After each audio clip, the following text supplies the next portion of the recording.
Todavía no entró nadie. Ah, ahí está. O nosotros tenemos que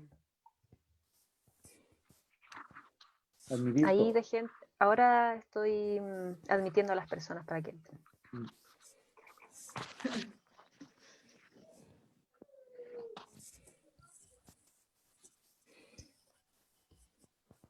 Hola a todos, buenas tardes.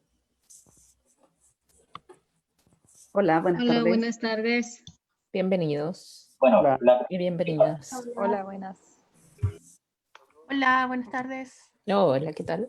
Entré en el grupo de 100. Qué suerte. Ya. 99. Alguien se salió. ¿Puedo saludar?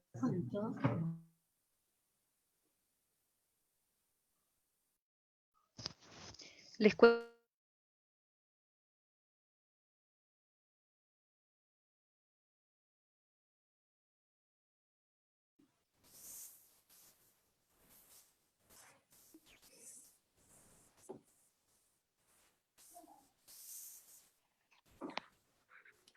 Hola a todos, ahora ya están todos adentro, así que los saludamos muy felices de la participación y de la convocatoria que tuvo este segundo ciclo de seminario online Viva Leer que comenzamos hoy.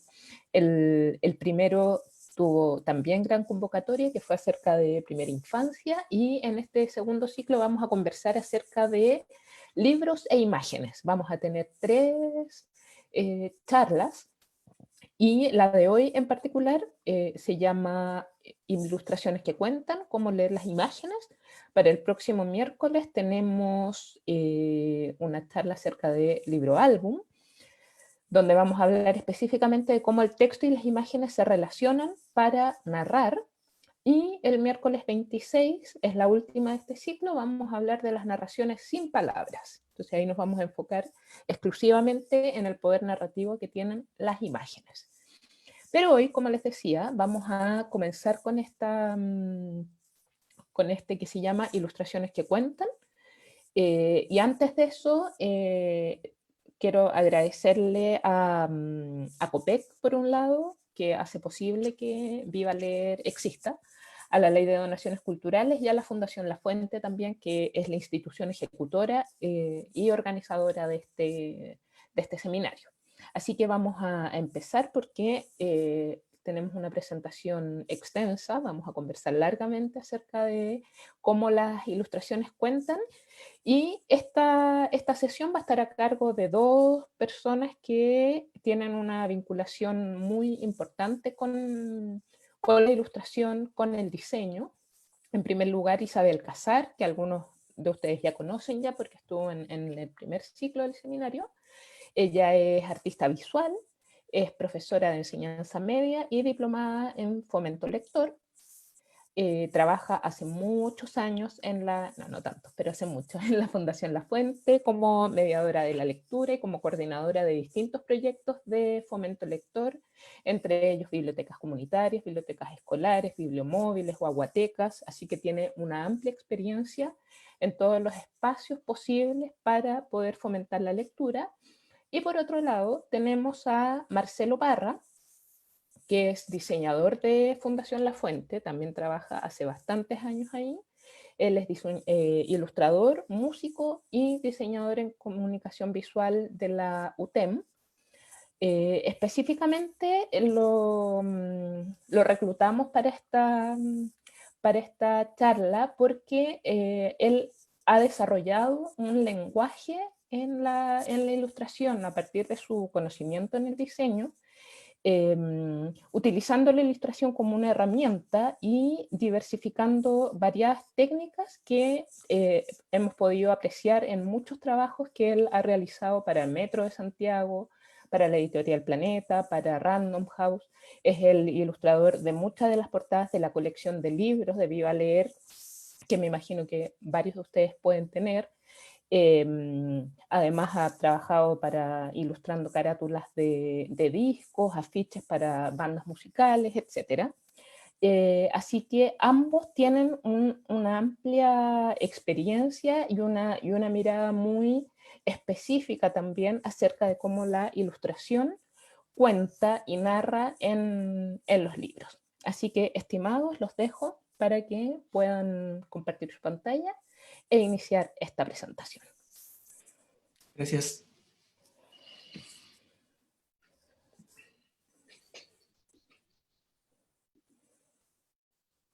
A ver, Isa, que está... Ahí sí, está silenciada nuevamente. Está silenciada. La tónica. ¿Se ve bien la presentación? Sí. Ah, ¿Se ve bien? Tienes que ponerla en modo presentación. bueno, muchas gracias, Carola, por la presentación. Sí, como muy bien dijiste, queremos empezar este seminario un poco contándoles también por qué consideramos importante hablar sobre imágenes y ayudarles un poco a la lectura de estas.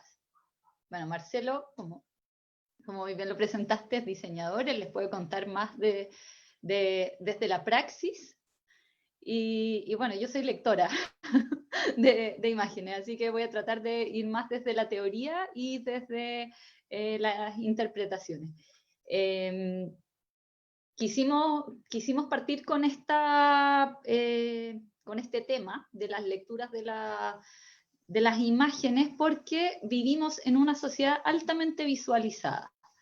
En promedio vemos alrededor de 3.000 imágenes por día, pero esas imágenes se cruzan por nuestros ojos. No todas ellas las leemos. Bruno Munari, por ejemplo, decía que que cualquier persona en el mundo que se enfrente a un disco pare va a saber qué hacer, va a poder interpretar la señal. Pero no todas, pero las imágenes las podemos leer. Hay imágenes que son más complejas, como las imágenes artísticas o las ilustraciones, que en realidad tienen una narrativa de por medio. Y para eso, en esta ponencia vamos a tratar como de darles algunas herramientas para conocer los elementos claves para la lectura de imágenes y también reflexionar sobre la importancia de la educación visual como creadora de sentidos. Quisimos poner esta imagen, aunque no hacemos publicidad gratis, nos va a servir. Es una botella de Coca-Cola, es una imagen creada por un publicista para tratar de hacernos consumir un producto que probablemente no necesitamos. ¿Qué herramientas usa este publicista o este diseñador para convencernos? Puras herramientas visuales. Usa el color, nos dice, bueno, hace mucho calor, la Coca-Cola es refrescante, por eso pone hielo, pone unas pequeñas gotitas que no sé si se alcanzan a ver, probablemente pescó la botella, pescó un rociador y llenó de gotitas que nos dice, oh, qué efervescente, qué fresca está esta imagen. Por otro lado, usa el color rojo de fondo, que es el color de la marca, pero también es un color como asociado a la festividad, también asociado a la juventud. Entonces nos da un concepto psicológico como de bienestar y de felicidad. Por otro lado, también la tipografía nos habla en esta ilustración, es una tipografía más bien clásica. Que nos dice, este es un producto que tiene muchos años, ya tiene una trayectoria, lo han consumido por décadas y generaciones y sigue vigente. Esa lectura de todas estas capas de sentido las podemos hacer y debemos hacerla con ciertas imágenes que se nos presentan. Es por eso que sentimos necesario dar algunas de las herramientas. Sí, bueno, antes de entrar derechamente a hablar sobre cómo leer una ilustración o qué tips se pueden considerar al momento de enfrentarse a una ilustración, ya sea en un libro o en otro soporte, es importante definir un poco qué es la ilustración, ¿ya? La ilustración en sí es la expresión visual que se plasma sobre un soporte con la intención de narrar de documentar, de recrear, de adornar, o simplemente expresar algo, ¿ya? Un alcance es que cuando nosotros hablamos de la ilustración como algo que adorna, o algo que tiene que ver con lo decorativo, no se menciona desde la forma peyorativa, ¿ya? Sino que simplemente como algo que también acompaña, en este caso puede ser un texto, por ejemplo, que más adelante vamos a ir desarrollando más esa idea, con el fin de como ensalzarlo, ¿ya? No como algo gratuito o algo que está ahí como puesto porque sí, ¿ya? Históricamente se decía que la ilustración se inicia con el nacimiento de la imprenta, y que además necesariamente la ilustración debía ir acompañada de un texto escrito. Sin embargo, esta idea se refuta, incluso remontándose a la misma historia del arte o la historia de la humanidad, en donde, por ejemplo, el hombre de las cavernas, sin tener un lenguaje escrito, sin tener un texto, por decirlo así, dibujaba de manera rupestre aquello que le parecía importante transmitir, ya sea, por ejemplo, el enfrentamiento grupal entre animales, ciertos rituales, su rutina, la caza, etc. O también, por ejemplo, podemos remontarnos también a la época medieval, o de las cruzadas con las Biblias iluminadas. Naturalmente había una población gigante que era analfabeta, y era importante transmitir de cierta forma la fe. Entonces lo que se hacía en ese tiempo es que, si bien habían unos pocos que podían leer, la mayoría de los textos sagrados, por decirlo así, eran acompañados de imágenes que representaban la crucifixión, el nacimiento, la ascensión, y todo esto era decorado para que aquellas personas que no supieran leer pudieran interpretar el mensaje que aparecía en ese soporte. Finalmente, Bueno. la ilustración no necesariamente debe ir acompañada de un texto escrito para poseer un relato. Esta es la idea que nosotros debemos conservar en mente para poder conversar lo que se viene más adelante. Sí. Bajo esa misma idea que planteaba Marcelo, de que el arte, o sea, que las ilustraciones muchas veces sirvieron como para enseñar algo, para apoyar, por ejemplo, los relatos bíblicos, o en el caso, no sé, del rinoceronte durero, que también es un elemento más científico.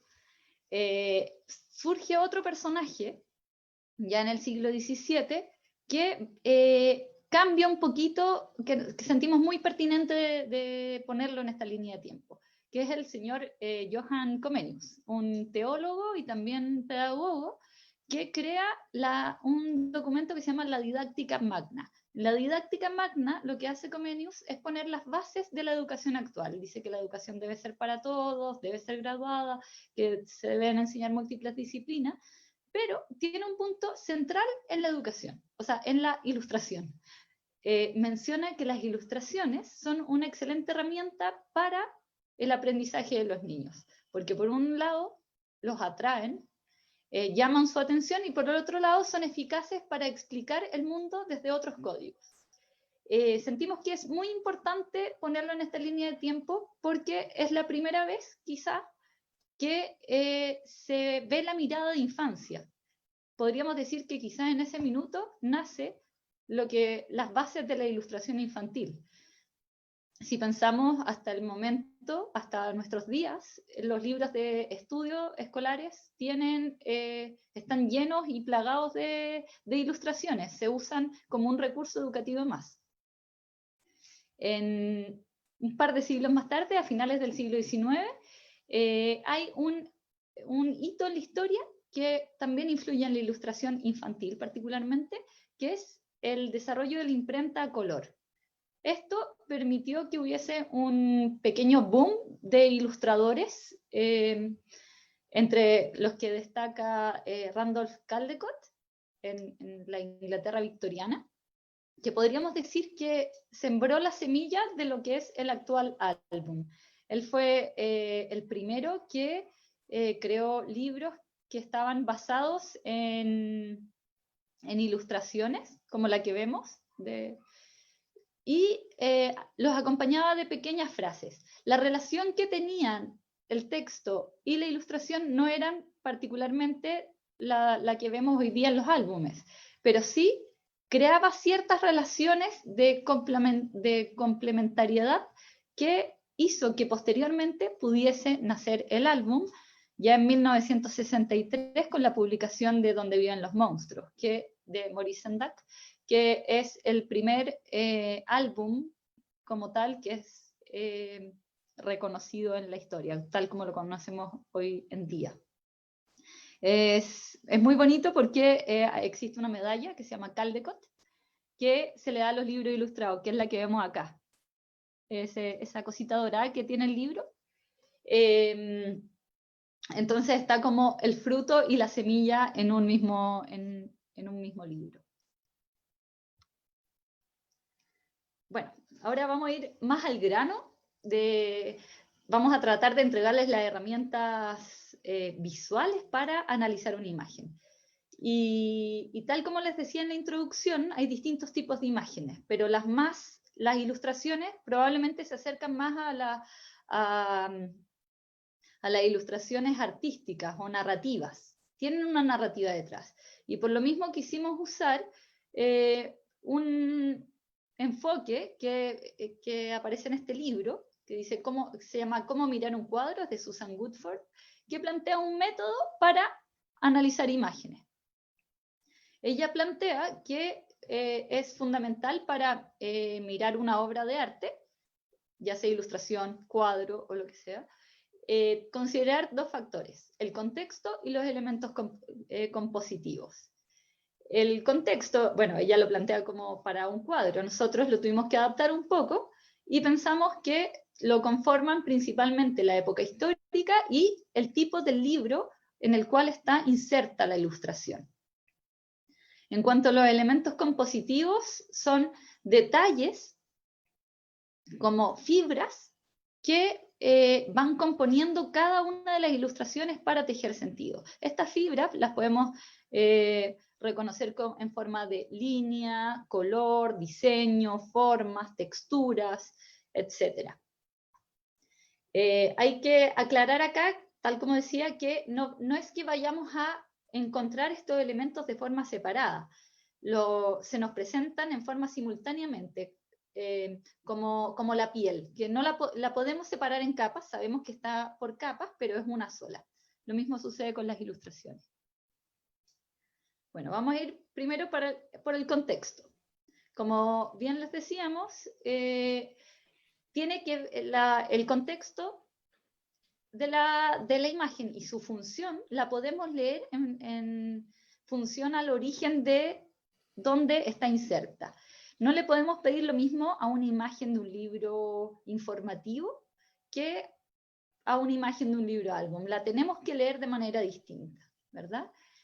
Por ejemplo, una imagen informativa de ilustración botánica va a tratar de detallar y explicarnos las cosas casi pedagógicamente. Nos va a detallar, ¿verdad? Va a ser muy detallada. Mientras que la decorativa, lo que la define, podríamos decir que es una reiteración entre lo que dice el texto y lo que dice la ilustración. Hay un recurso reiterativo.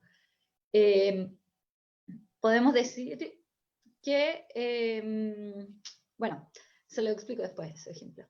Y en cuanto a la interactiva, hay una brecha entre lo dicho por el texto y por lo no dicho entre la ilustración, que esa brecha la rellena el lector.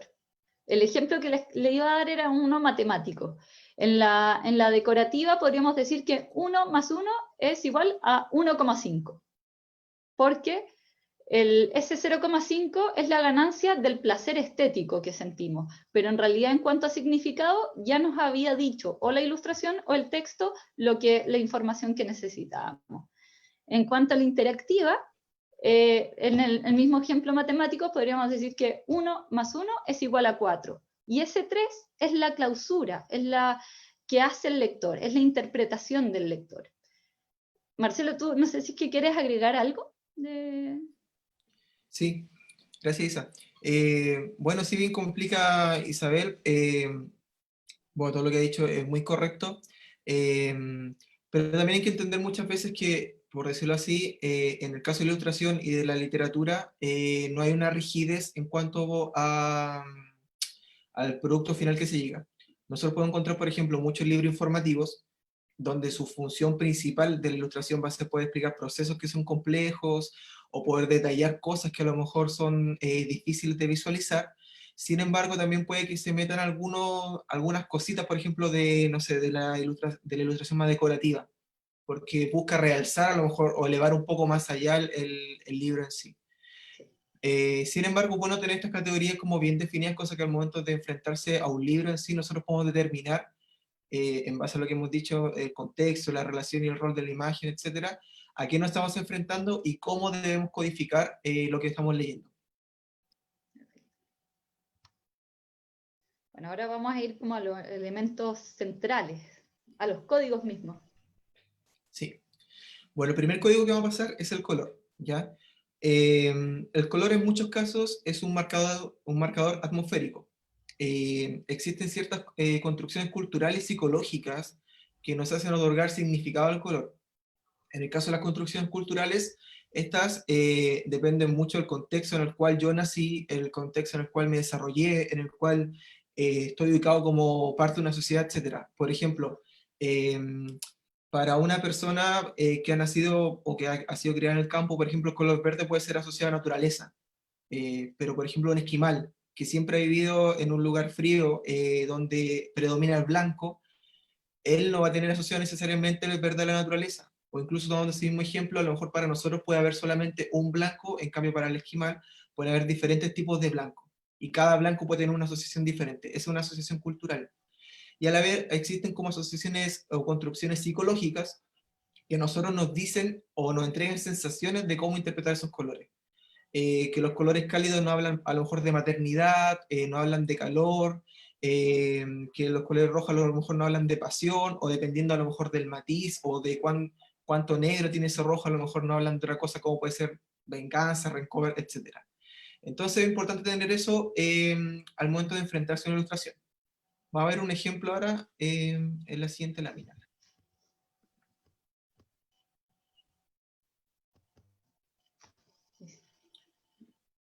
Ya, las viñetas que vemos acá pertenecen a Voces en el Parque. Son dos ilustraciones que están dentro de un mismo libro. Sin embargo, acá vemos cómo la aplicación del color nos dice diferentes cosas.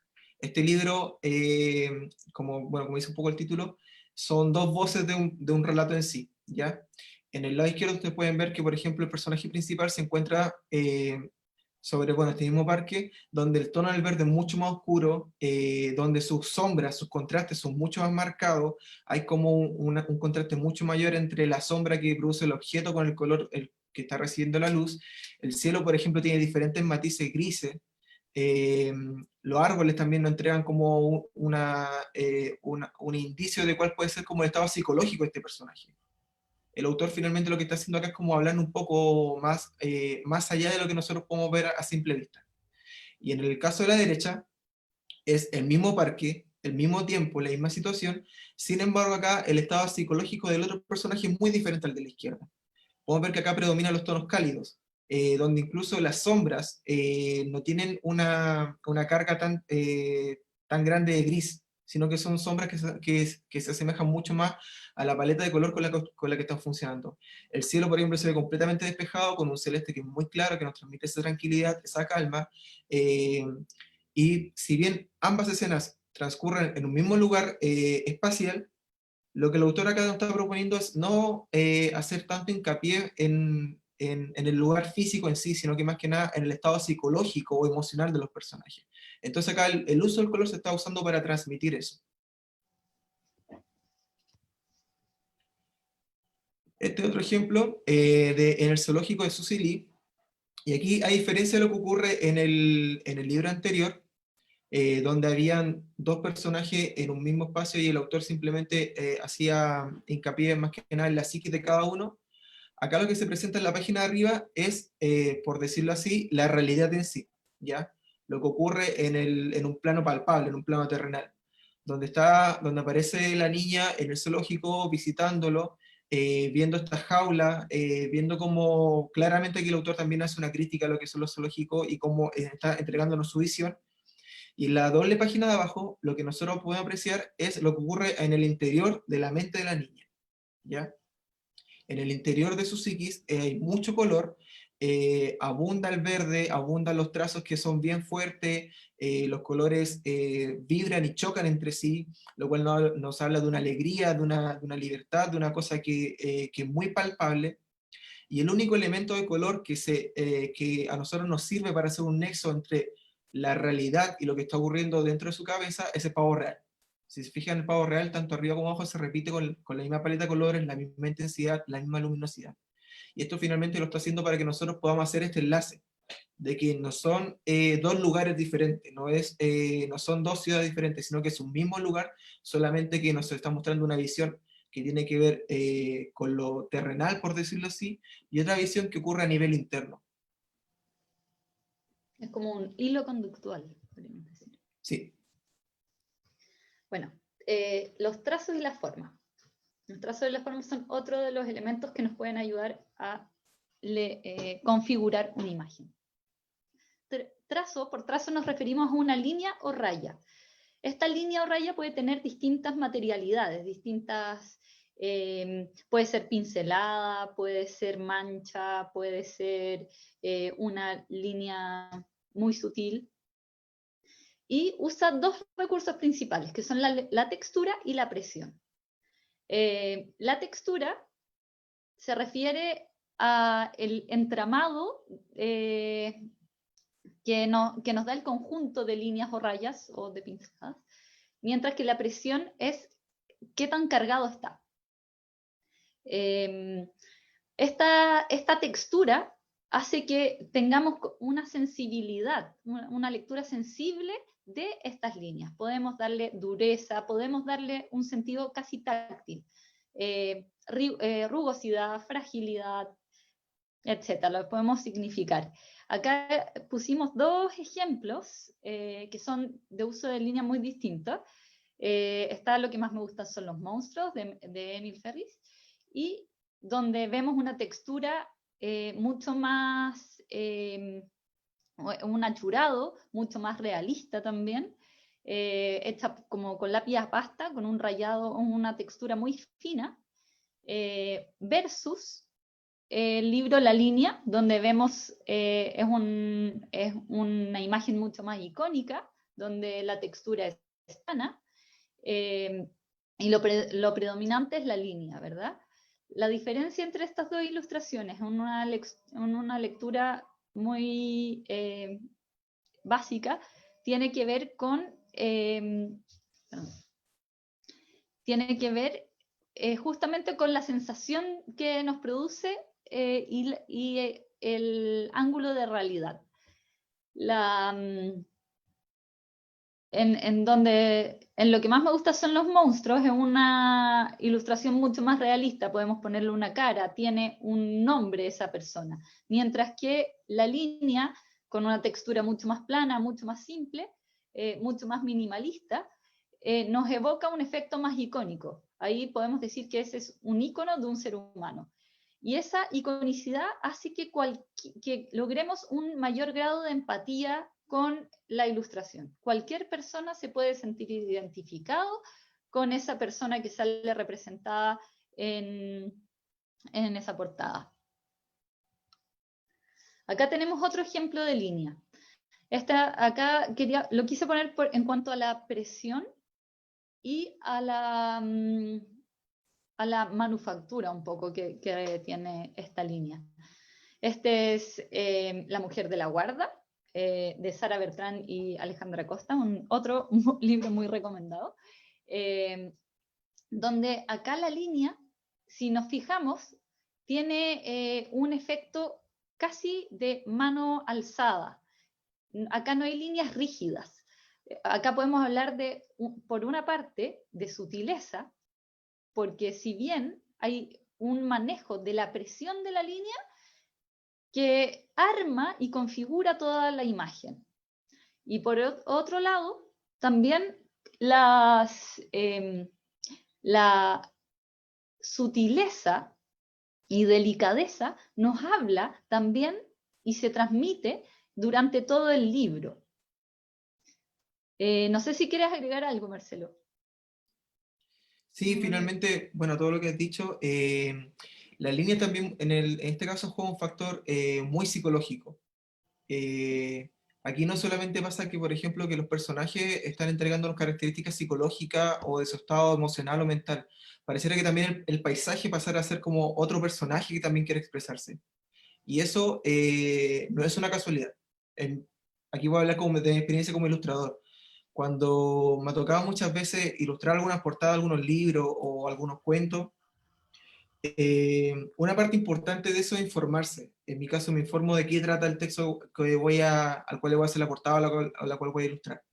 Lo segundo es como saber a cuál es el público que va dirigido, y teniendo ya esos dos elementos, conjugo una propuesta que busca como ser un puente entre el texto y el lector. Entonces, claro, en este caso se nota mucho eso. Probablemente La Mujer de la Guarda no es un libro que se dijera o que se pueda leer de forma absoluta en una primera lectura.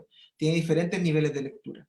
Y es porque finalmente el trazo lleva a eso, en que yo hago una primera lectura donde a lo mejor puedo descifrar lo que principalmente me está diciendo el texto, cómo son los personajes, etcétera, pero después viene una relectura en base a todos los elementos que van saliendo después de por decirlo así, como estas capas que voy arrancando de a poco al momento de volver a releer un texto, volver a releer una ilustración que tiene estas características. Súper.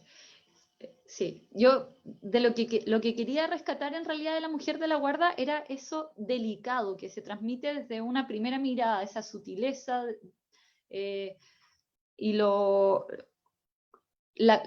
cuidadoso que tiene también, versus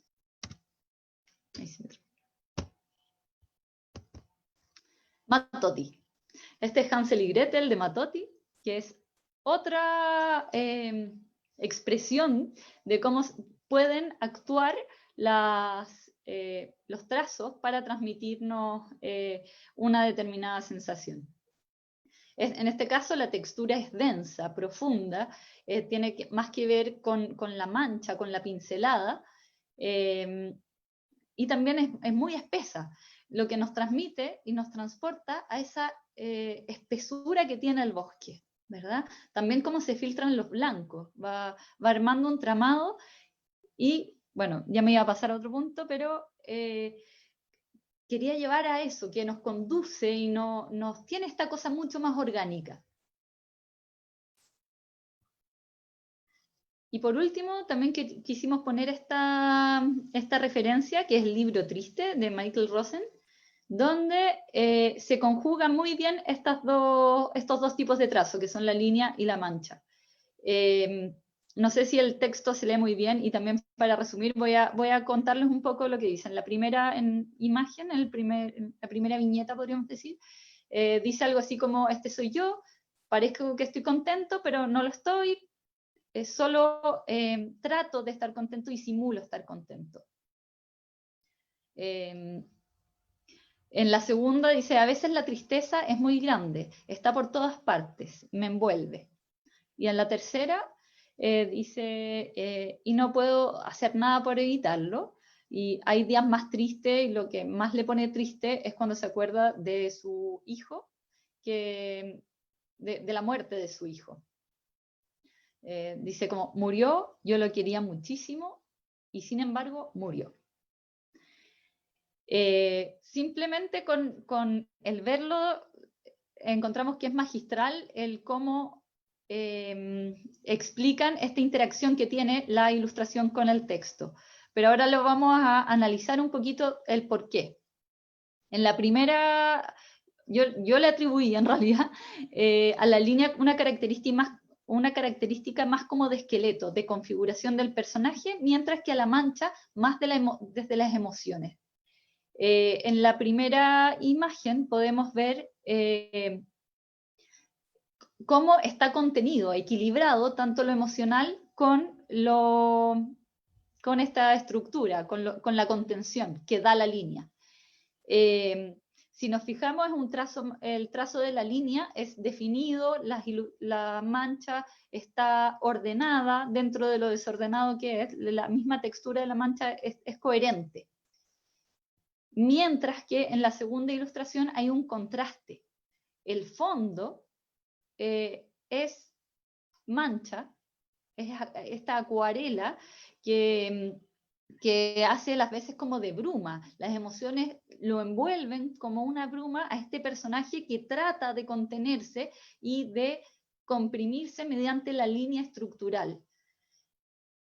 Y en la tercera imagen nos pasamos a el cómo tanto la mancha como la línea pierden intención por una parte, si nos fijamos es más deslavada, y por el otro la línea, el trazo es mucho más suelto, es mucho más frágil también, y tenemos ausencia de rigidez. No hay ninguna línea recta, que podríamos decir, ni ninguna vertical. Las verticales nos ayudan a sostener, a mantener parado a este personaje. Este personaje se nos está derrumbando, tanto psicológicamente como lo expresa ese chorreo que vemos en la esquina inferior derecha, como en las líneas irregulares, blandas,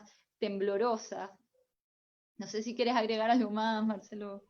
Sí, sí, es súper interesante este ejemplo porque finalmente la primera viñeta junto a la última expresan tanto lo que el personaje quiere expresar a nivel social, ante sus pares, ante los que lo rodean, de mantenerse como una persona estable emocionalmente, que es capaz de que la emoción no lo van a controlar, porque por ejemplo nosotros podemos ver que el uso del amarillo, del fondo, no tiene tantos matices, si bien es una pincelada bien suelta, aún así está como bien controlada dentro de los márgenes, es un color más o menos plano, tiene muy poquito de diferencia entre gradiente o sombra, mientras que en la última viñeta, ya derechamente el autor lo que hace es como desparramar el negro. Ya no hay una consistencia, por ejemplo, en tratar de que todo el fondo sea de un gris parejo, sino que cada sector pareciera que no tuviera el control. Se funde, como decía Isa, junto al personaje. El personaje ya deja de tener rasgos tan distintivos y figurativos, de, no sé, una oreja bien formada, unos ojos, unos dientes, sino que acá ya pasa a ser un retrato más psicológico del personaje, más emocional, más que un retrato figurativo donde yo a lo mejor puedo reconocer que tiene una barba rubia, que usa una camisa café. Aquí ya no importa eso. Ya las dimensiones comienzan a desparramarse, comienza la línea a desordenarse un poco, porque claramente el autor lo que quiere aquí hacer hincapié es que por dentro el personaje no está bien, se está sintiendo mal, es algo que no puede dominar, algo como dice Leisa, que lo envuelve, una cosa casi sin cuerpo, una cosa bien espesa que termina envolviéndolo. Entonces, Bueno, también ustedes tiene pueden... Sí, no, dale, no, sí, dale. No, dale tú. Sí, finalmente aquí lo que ocurre es que ya el color, el trazo pasa a ser como otro personaje más. Independiente que a lo mejor que no se nombre ese personaje, que ese personaje no tenga un apodo, nuestros ojos al momento de leer esta imagen nos podemos dar cuenta que existe otro personaje intangible que es finalmente este trazo que envuelve y que nos da ciertas pistas de lo que el autor nos quiere entregar. Claro, y en este último personaje que es el trazo también tiene un sentido fundamental en la composición, que es lo que viene en realidad.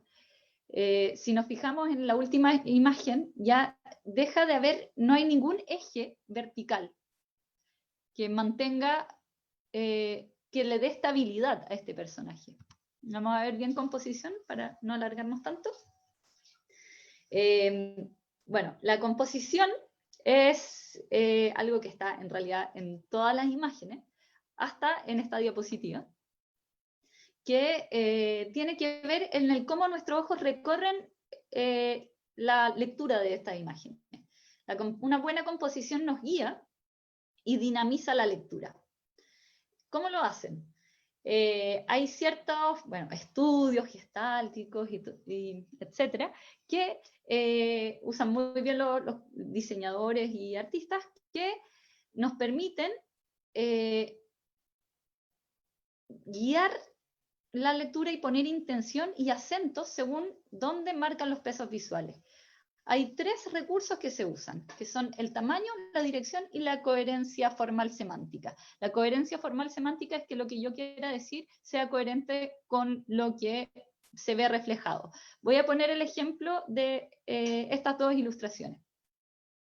La primera es una Caperucita Roja de Marjorie Leray, que yo encuentro que es magistral, seca. Voy a partir por donde leemos siempre. Desde la esquina superior izquierda, nuestra lectura suele ser en Z. Solemos leer así. Entonces parte poniéndonos el texto donde siempre va como una línea, llega, y esa línea la proyecta hacia el hocico del lobo. El hocico del lobo tiene una zona más demarcada con peso cromático que nos hace bajar hacia el cuerpo como en una diagonal, en la composición diagonal. Esta composición diagonal vuelve a subir y llegamos al brazo y donde la garra nos baja, nos lleva hacia la Caperucita Roja y a la vez cerramos con la otra mano. En el fondo da una composición envolvente, que esta composición nos dice, la van a comer. Además hace ecos entre los ecos cromáticos, entre el texto que es rojo con el mayor peso visual, que es la caperucita, que es como una forma más compacta y también más, y por lo mismo más pesada, además porque está ubicada a la derecha. Y, por ejemplo, el escaso texto del lobo, que dice simplemente grrr.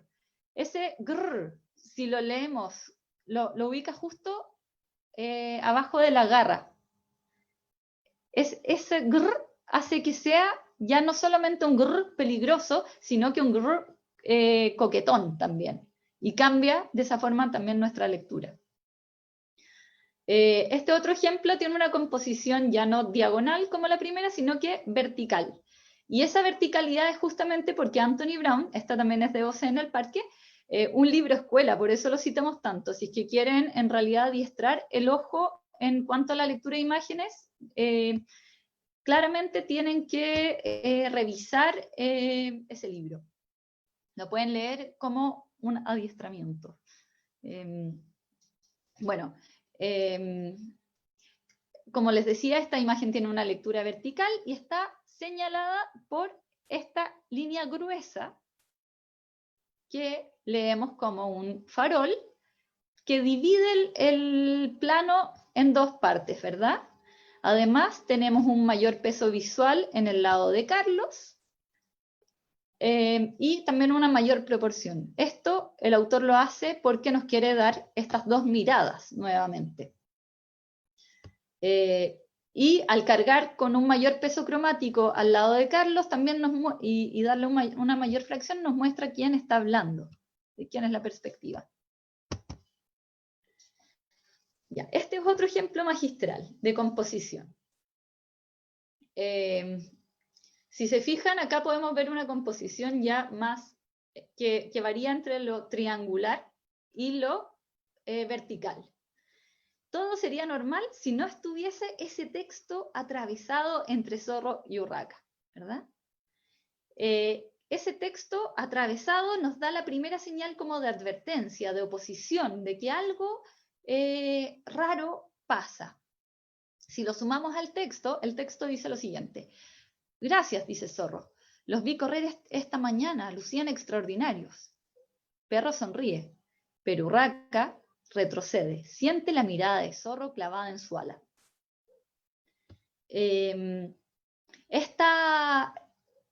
Además, ahí nos damos cuenta el porqué de esta advertencia, el porqué la autora y el ilustrador deciden poner esta franja vertical separando al zorro de Urraca. Además, el hocico del zorro también actúa como una flecha que direcciona la mirada sobre Urraca, que está en una posición de vulnerabilidad, ¿verdad?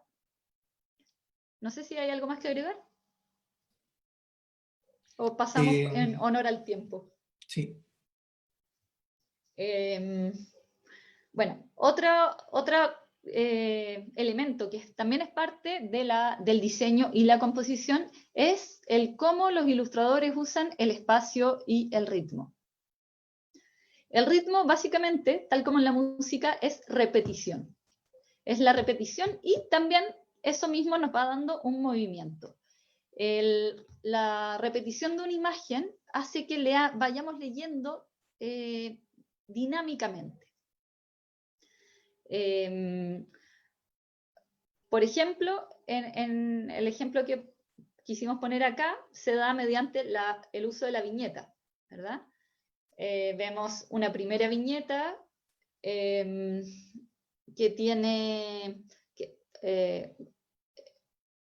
que Miguel está dormido, se despierta, ya está de frentón dormido, pausa, y una tercera viñeta que es la acción. Y ahí da el grito, silencio, callarse de una vez.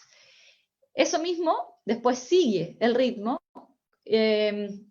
con Miguel cayendo, que es la repetición del mismo personaje bajando en diagonal por la página. Así vamos leyendo hasta también llegar a una doble página. En la doble página, el ritmo entre página y página también se va leyendo. En la página nos hace avanzar más rápido, mientras en la doble página hay una pausa, hay una detención. Eso hace que prestemos que tengamos que prestar más atención a ciertos elementos porque el autor nos quiere decir, ojo, acá hay algo que les quiero mostrar. En cuanto al espacio, acá también pusimos a Maurice Sendak, que siento que es uno de los autores que trabaja magistralmente estos dos conceptos. El espacio también puede ser un marcador temporal. Puede significar el cómo usan el espacio y la composición dentro del mismo libro. Acá vemos cómo la imagen en un comienzo del libro está siempre desangrada. Esto quiere decir que tiene estos márgenes blancos. Y a medida que el relato va cambiando, que nos vamos metiendo y vamos llegando al lugar donde viven los monstruos, ese sangrado va desapareciendo. La página va ocupando, la ilustración va ocupando la página entera, hasta comerse la página siguiente, va comiéndose progresivamente la página siguiente hasta llegar a una doble página, que es el clímax narrativo de la historia. Bueno, esto lo va a explicar mucho mejor que yo, David y Carolina Ojea en las próximas sesiones, pero hay que quedarse con eso, que hasta la composición y el sangrado de la imagen hay que leerlos. Los blancos también se leen. Bueno, planos y encuadres también son elementos de composición. Los planos y los encuadres nos dan la perspectiva del personaje, nos ponen en los ojos del personaje. Nos ayudan también a meternos de una mejor manera en la historia. Por lo mismo, creo que voy a pasar a la siguiente, nos ayudan a ponernos en el lugar. Esta es, siento que una de las mejores ilustraciones que pueden explicar eso. Esta es una ilustración de Al sur de la Alameda, de Vicente Reinamontes y Lola Larra es la autora, donde mediante este encuadre,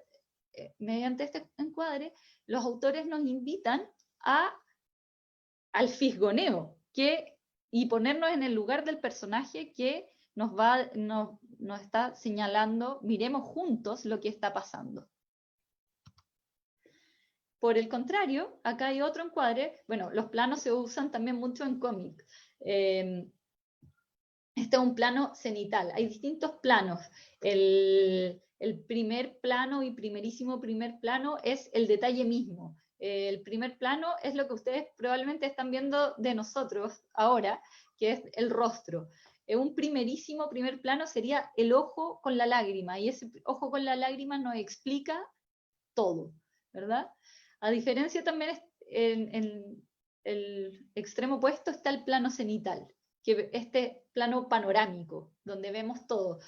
Esta ilustración es de Cigarra, de Chong Tan, que nos recuerda, a mí particularmente me recuerda un poco las imágenes como de una cámara de seguridad, donde podemos, al revés que en el ejemplo anterior, ponernos desde un plano y una perspectiva objetiva, donde podemos ver todo el entorno y contexto que acompañan a Cigarra. Y de la misma manera empatizar con él, porque es lo que buscaba el autor. Como último elemento está la atmósfera. La atmósfera, por decirlo así, es lo que rodea la ilustración. Tiene que ver mucho con la disposición en la que están colocados los personajes, los planos que se utilizan al momento de ilustrar, el color, los tonos utilizados. Hace referencia al ambiente o al ánimo que rodea a un personaje. Por lo general, esto también genera ciertas sensaciones que el autor quiere que nosotros como lectores podamos descifrar. La imagen que ustedes ven acá es de Cuánta tierra necesita un hombre, de León Tolstoy, edición Ecaré, y básicamente cuenta la historia de un campesino que constantemente busca hacerse rico, y llega a un punto en que el intercambio que hace con otro comerciante es que hasta donde él pueda llegar, esas van a ser sus tierras. Entonces el hombre comienza a avanzar, movido por la ambición, se mueve en este desierto donde empieza como a poder recorrer la máxima cantidad de distancia posible. Entonces nosotros aquí podemos ver cómo, por ejemplo, existe una presión sobre él. Hay una doble página que tiene esta colina, que si bien interpreta esta colina, pero también nos muestra como la dificultad en sí, la presión que existe sobre el personaje por poder lograr lo que él busca antes de llegar al plazo límite. La atmósfera en sí nos sitúa, por ejemplo, en dónde se puede desarrollar este relato, en un desierto, en un lugar árido, donde el calor es como el gran protagonista a lo mejor de este paisaje.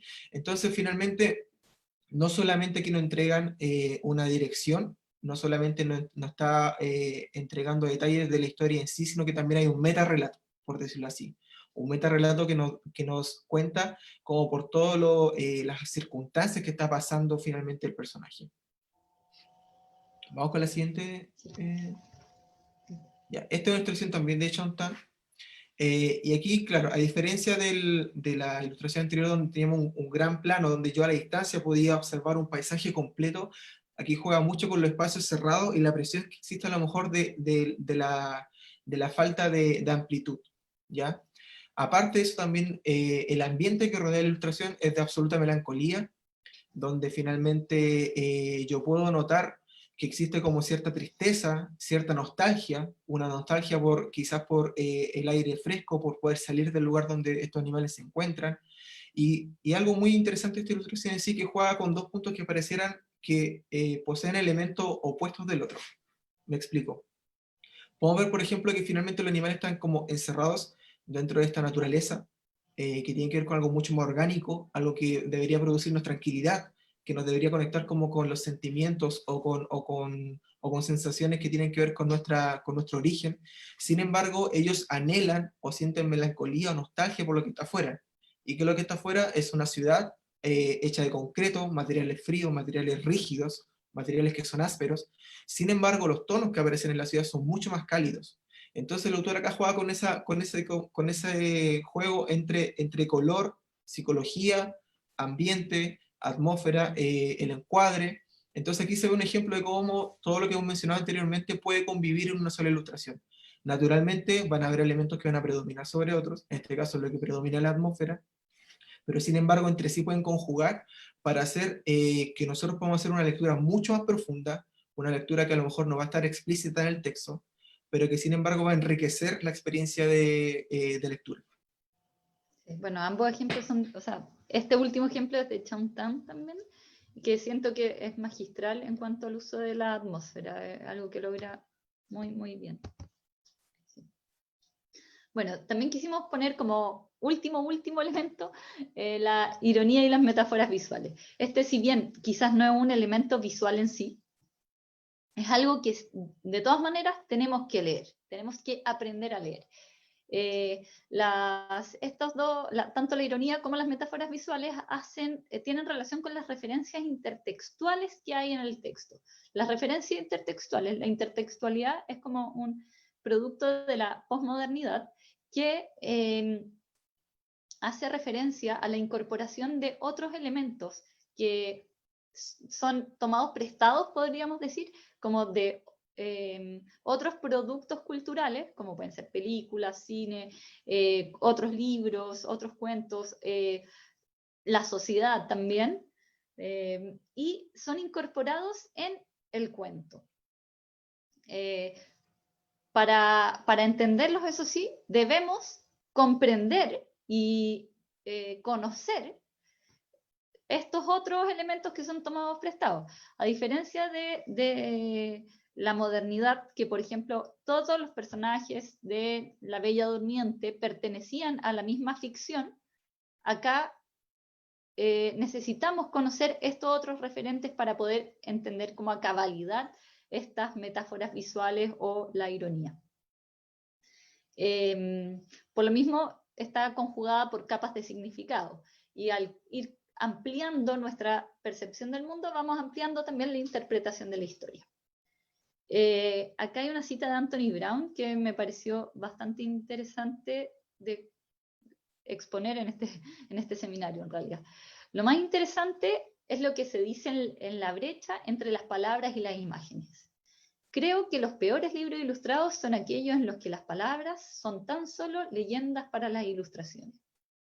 En el fondo, donde no hay esta posibilidad de que el lector cree una propia interpretación, que participe también.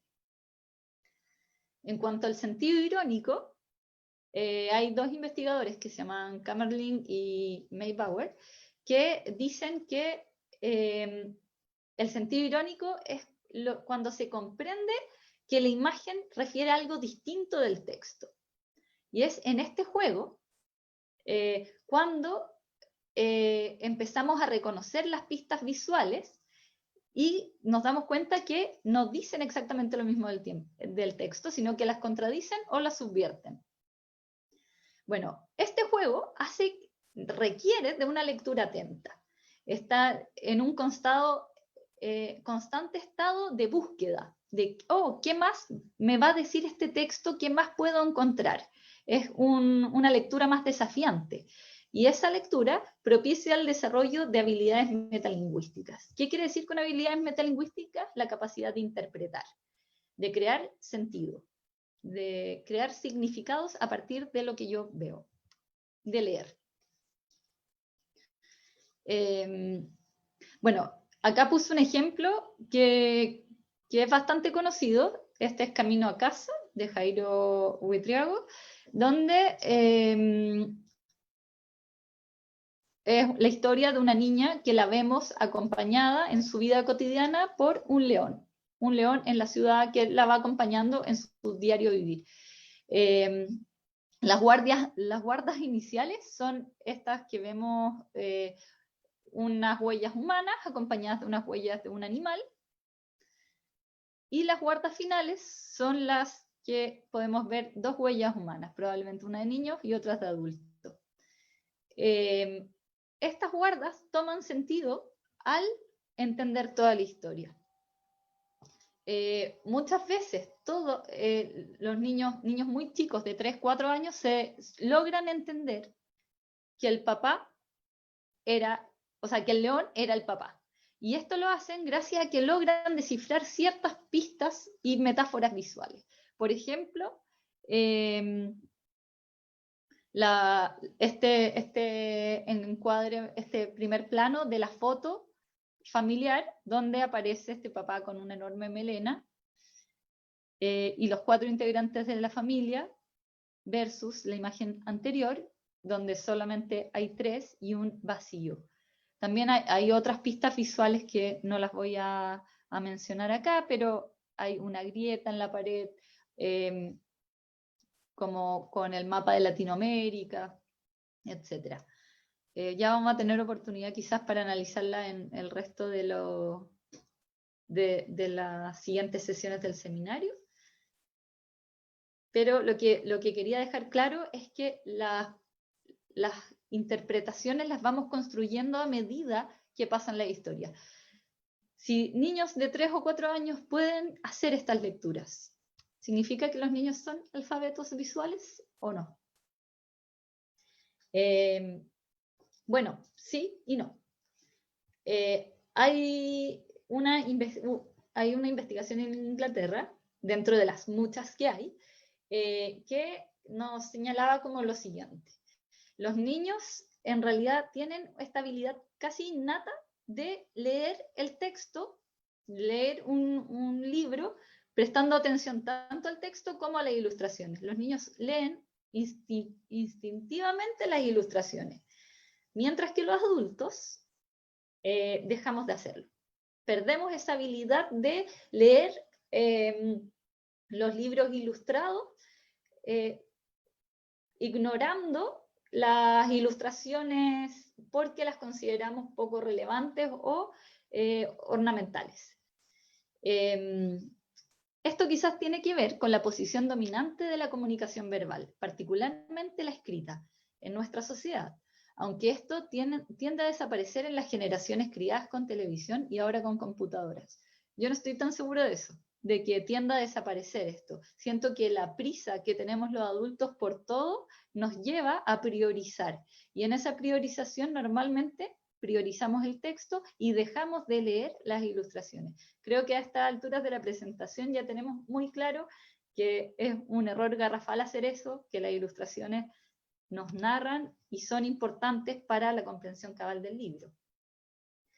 Bueno, si los niños lo hacen, ¿hasta qué punto pueden llegar a interpretar como instintivamente, como nativamente? ¿Y qué tanto se aprende? Y es ahí donde surge la importancia del mediador. El mediador de la lectura es quien puede ser un propulsor de la interpretación visual. Si bien los niños pueden crear interpretaciones a partir de las imágenes, llegan hasta un determinado nivel. Eso decía esta investigación, este estudio de Inglaterra. La diferencia es cuando estos niños son mediados en la lectura por sujetos que, por una parte, les dan a leer y les sugieren buenos libros, donde pueden desarrollar y practicar la lectura visual, pueden llegar, o sea, por una parte, dar acceso, y por otra parte, motivar y guiar esa lectura. Esta guía se hace justamente haciendo preguntas, insistiendo. Por ejemplo, le podemos preguntar a los niños, ¿qué crees tú ¿por qué crees tú que el autor decidió usar estos colores? ¿Por qué crees tú que está este texto atravesado? Y normalmente lo vamos a responder desde una perspectiva más intuitiva, pero también en esta conversación los niños van a aprender a ir interpretando de mejor modo y de ir leyendo, creando sentidos de las propias imágenes que van decodificando. También nos queda como nos deja un desafío este estudio. Y dice que el currículum está basado en la decodificación por sobre la construcción de sentido. Con decodificación se refiere a leer lo que dice sin la capacidad de interpretar. Dice que prioriza, por ejemplo, el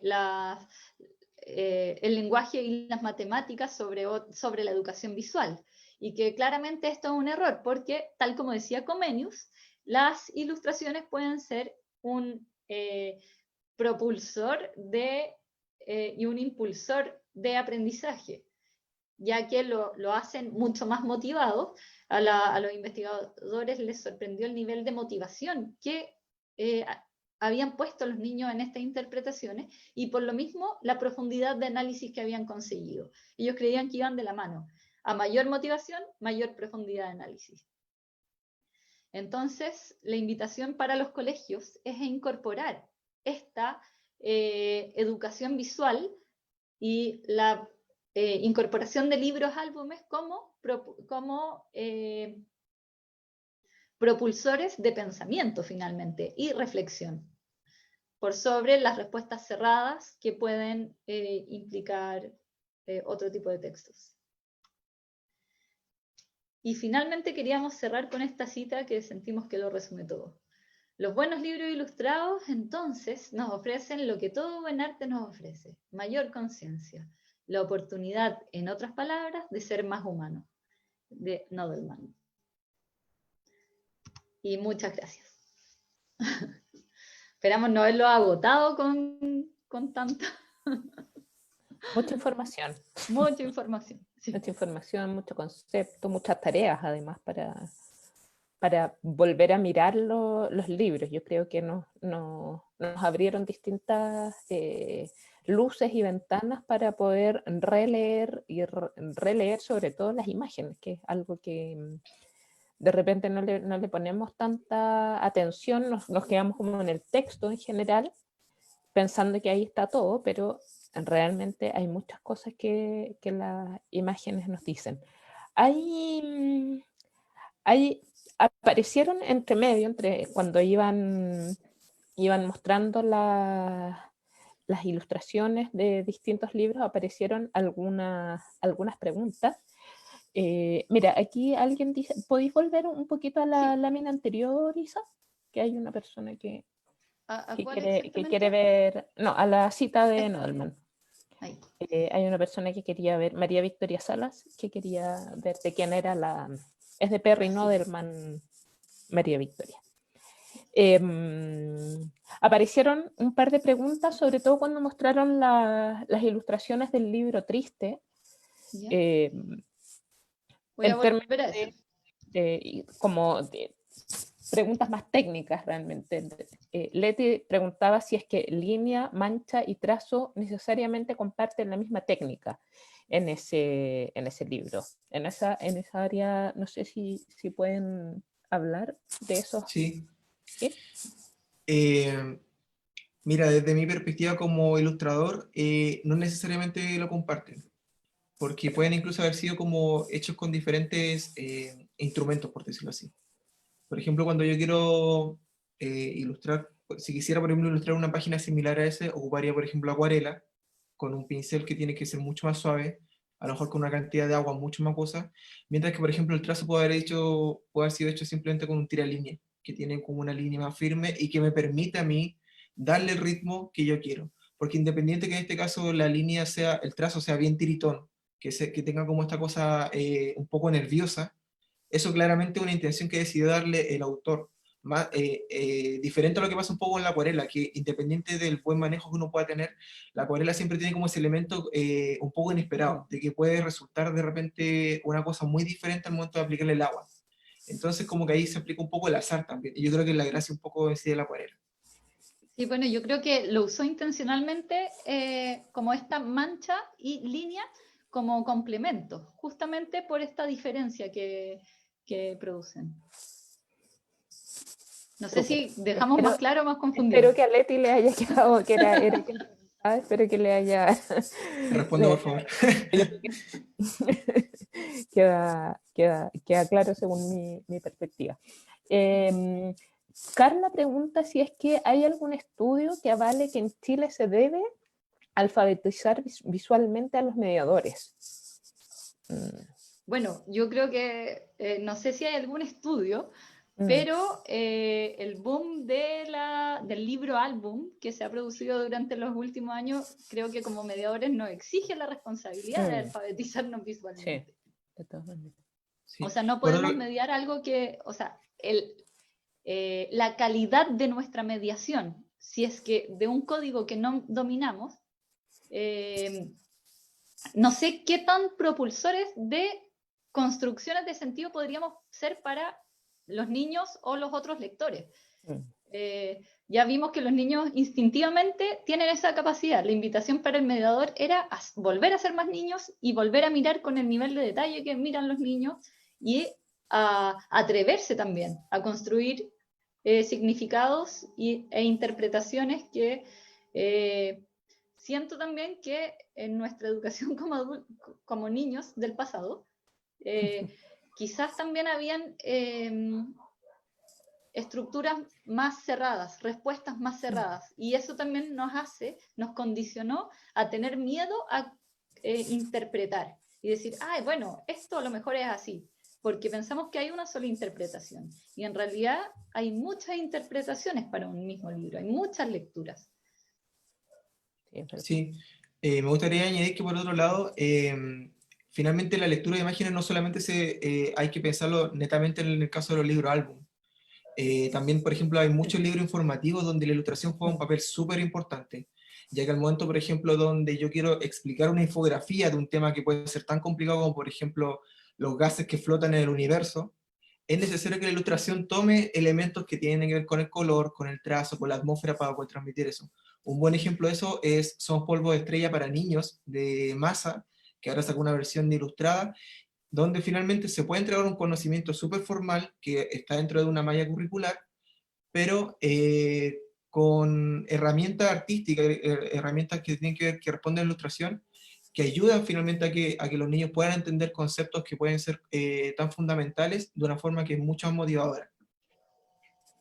Sí, y además que yo creo que es importante como tener, o sea, meterse en la cabeza que alfabetizarse visualmente tampoco tiene que ver con ir a una universidad o tomar un curso muy específico, sino que tiene que ver mucho más con leer y leer y leer y leer y ver muchos, muchos libros constantemente. Yo creo que es ahí donde uno como lector va afinando el ojo completamente y vas entendiendo cuál es el código de la ilustración, cómo se cuenta, hacia dónde me está llevando el autor, que son elementos que solamente la experiencia lectora nos va entregando. Pues no es como que nunca he visto un libro y después veo uno y ya sé todo cómo se lee esa ilustración. Sí, sabes que yo le agregaría al leer el conversar. El conversar también, con pares y con otros lectores que pueden tener la edad que sea. Pueden ser niños, pueden ser adultos, pero el compartir estas interpretaciones siento que también puede ser una muy buena escuela. De todas maneras. Aquí Ana María hace una pregunta bien interesante que creo que lo podríamos conversar también acerca de cuánto de subjetividad hay en la interpretación. O sea, total subjetividad. Sí. Tanto. No sé qué...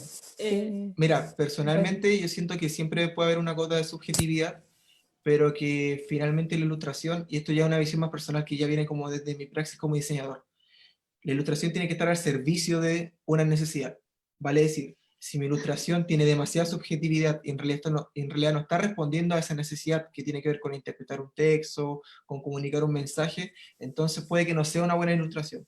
Puede ser a lo mejor estéticamente atractiva, puede ser técnicamente bien hecha, pero a nivel de praxis a lo mejor no está bien ejecutada. Entonces, si bien yo creo que siempre va a haber un nivel de subjetividad, y creo que es como lo enriquecedor finalmente de hacer estas lecturas, también tiene que haber un nivel de objetividad y de claridad súper concreto. Sí, yo creo que, bueno, para eso un poco le explicamos también los elementos que las componen y cómo leerlo.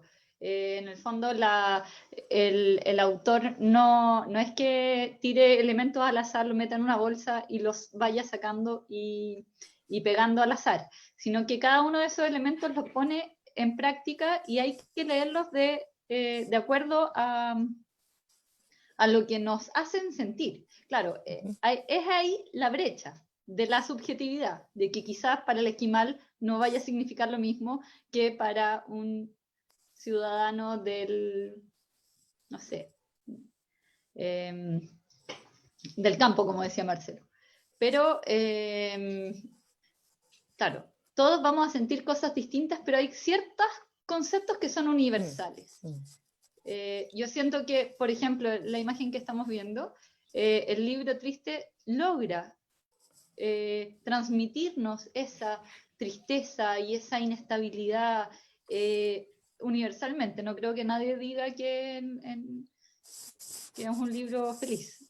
Y eso tiene que ver con ciertos conceptos y usos de ciertos recursos visuales que apuntan a eso, el negro, la mancha, esta misma acuarela más diluida y que la textura que tiene esta ilustración. Claro. Claro, y yo creo que al O final esa interpretación también va a tener que ver con la... O sea, claro, está esto como más objetivo de lo que el autor quiere transmitir y que logra en los buenos libros, pero también con la experiencia propia de cada lector. Y cómo te pilla ese...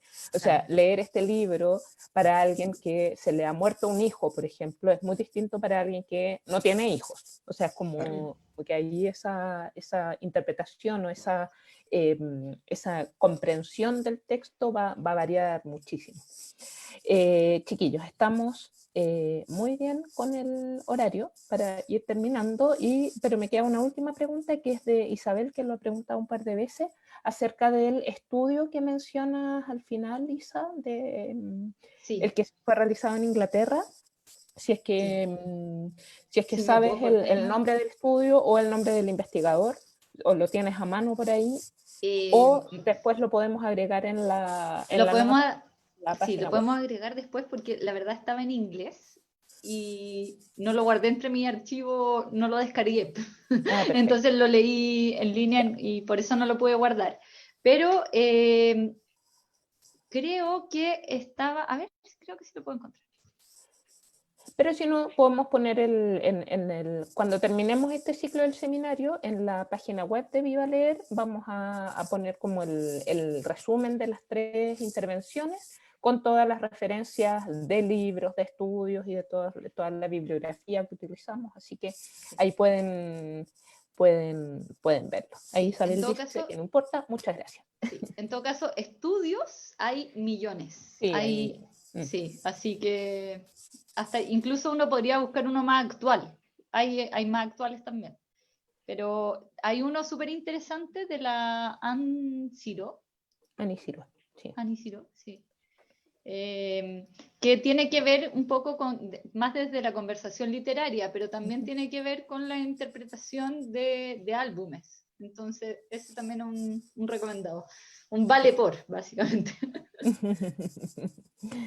Ya pues Isa y Marcelo, creo que fue una conversación muy, muy reveladora, muy activadora también, que nos deja con muchas ganas de ir a la estantería y a buscar libros y seguir leyendo y descubriendo imágenes. Así que muchísimas gracias a ambos. Muchísimas gracias a todas las personas también que nos acompañaron. Recuerden que esta charla y todas las que hagamos en todos los ciclos del seminario quedan grabadas en el Facebook de Viva Leer, y luego, como les digo, al final de cada ciclo hacemos una nota en la página web de vivaleercopec.cl, así que ahí pueden acceder también a todas las grabaciones, a las referencias bibliográficas, a todo lo que, al resumen de todo lo que conversamos. Muchas gracias, Marcelo, muchas gracias, Isa, muchas gracias a COPEC, a la Ley de Donaciones Culturales y a la Fundación La Fuente por darnos la posibilidad de tener estos espacios de capacitación tan necesarios en estos momentos. Así que gracias a ustedes, muchas gracias a todo lo que gracias, buenas tardes a todos y que estén muy bien. Gracias. Chao, gracias. Chao.